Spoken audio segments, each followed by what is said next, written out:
अस्सलाम वालेकुम। कैसे हैं आप? उम्मीद है कि सब खैरियत से होंगे। अल्लाह ताला आप सबको खुश और आबाद रखे। आज की इस वीडियो में आपके साथ किचन की बहुत सी टिप्स शेयर करूंगी। गुजारिश है कि वीडियो को पूरा देखिएगा और वीडियो पसंद आए तो लाइक करना ना भूलें। तो आइए वीडियो को स्टार्ट करते हैं। जब भी केक पर लगाने वाली क्रीम ख़रीदें तो कार्टन पर हैवी क्रीम या नॉन डेयरी क्रीम या फिर हैवी व्हिपिंग क्रीम लिखा हुआ हो तो फिर लें। इस क्रीम को ठंडा करके बीट करें और जब क्रीम में लाइनें बन जाएं तो बीटर की स्पीड को लो मीडियम कर दें और इस वक्त तक बीट करें जब तक कि क्रीम अपने साइज़ से 3 गुना ना हो जाए। और जब क्रीम के प्याले को उल्टा करके देखें तो क्रीम ना गिरे। अगर ये क्रीम मीठी ना हो तो 1 कप क्रीम के हिसाब से 2 बड़े चम्मच पिसी हुई चीनी के शामिल कर दें। तो इस तरह इसमें परफेक्ट मीठा रहेगा। परफेक्ट गोलगप्पे बनाने के लिए जितनी सूजी लें इतना ही मैदा लें। यानी अगर 1 कप सूजी है तो 1 कप मैदा लें और इसकी आधी मिकदार में आटा डालें। हाफ़ कप फिर उस सूरत में आप इसमें आटा डालेंगे और 1 चुटकी इसमें बेकिंग सोडा शामिल करेंगे, बेकिंग पाउडर नहीं। लेकिन इसमें नमक शामिल ना करें, नहीं तो गोलगप्पे सख्त हो जाएंगे। और अच्छी तरह से मिक्स करके पूरी जैसी डो बनाएं, जैसी कि पूरी की डो होती है, ना ज़्यादा सख्त और ना ही ज़्यादा नरम। गोलगप्पे के आटे को थोड़ी देर रेस्ट देने के बाद पूरियां बनाएं। और जब आप दूसरी पूरियां बनाते हैं जो हलवा पूरी वाली होती हैं तो उसके लिए पूरियां जब फ्राई करें तो तेल को अच्छा खासा गर्म करें। इससे पूरियां खुद ब खुद ही फूल जाएंगी और क्रिस्पी बनेंगी। खाना बनाने से चूल्हा गंदा हो जाता है और सारा दिन काम करते हुए इस पर चिकनाई भी जम जाती है। रात को जब आप काम से फारिग हों तो चूल्हे पर टेल्कम पाउडर और डिश वॉशिंग लिक्विड अच्छी तरह से फैला दें और सुबह किसी नर्म कपड़े से साफ़ कर लें। चूल्हे की बहुत ही आसानी से सफाई हो जाएगी। आपको कोई एक्स्ट्रा मेहनत नहीं करनी पड़ेगी।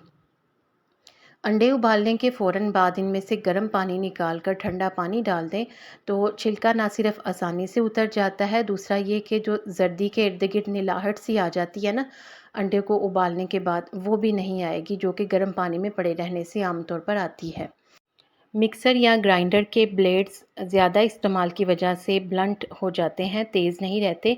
इनको तेज़ करने के लिए आप इनमें नमक डालकर थोड़ी देर के लिए चला दें, फिर इसके बाद आप जो काम करना चाहते हैं वो कर लें। मिसाल के तौर पर अगर आप कोफ्ते बना रहे हैं तो पहले नमक डालकर चला लें, बाद में दूसरी चीज़ें डालें।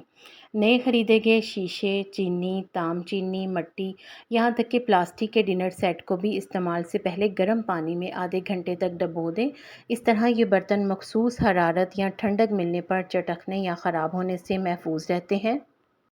तांबे के बर्तनों को नमक सिरका मिलाकर साफ़ करें, बर्तन खूब साफ़ होंगे।